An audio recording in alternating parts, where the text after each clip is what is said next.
Hello po, good morning sa lahat. Ito po yung tirahan kong inupahan. Ang problema ko po dito, walang CR.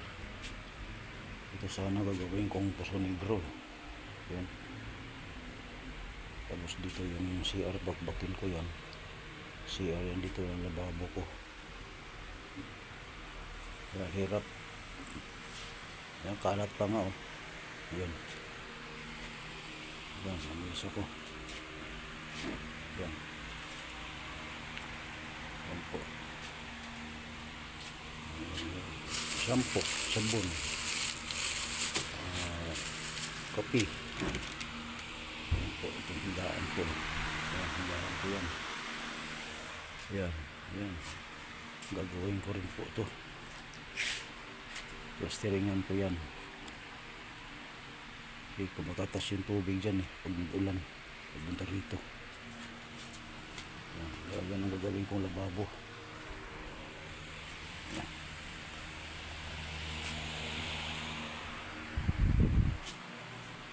Mahirap po kasi kung mag-isa ka lang.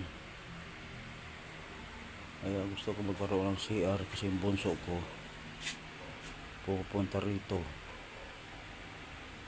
Kaya ganun, hindi ko makasikaso na mabuti dahil trabaho rin ako, construction.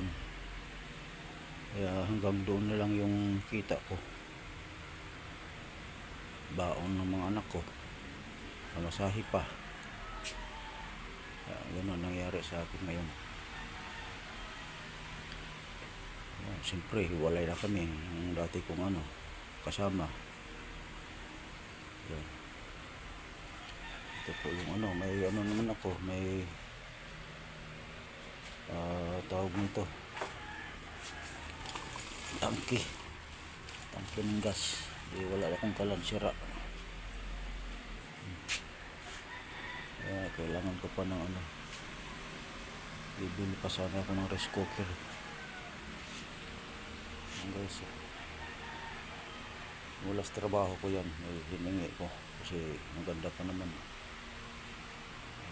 Mga gamit ko yan. Hirap guys.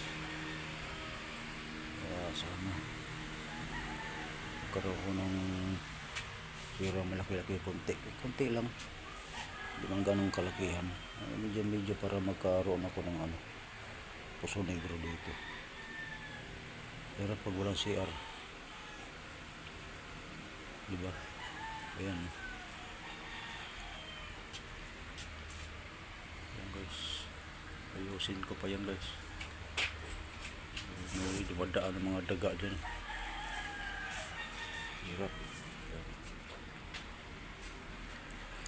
Tapos kasami ko, wala, watak-watak yung kasami ko. Sa akin dito. Ayan.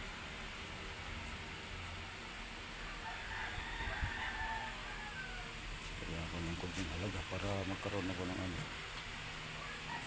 maayos na palikuran ba. Ayan guys, thank you sa lahat.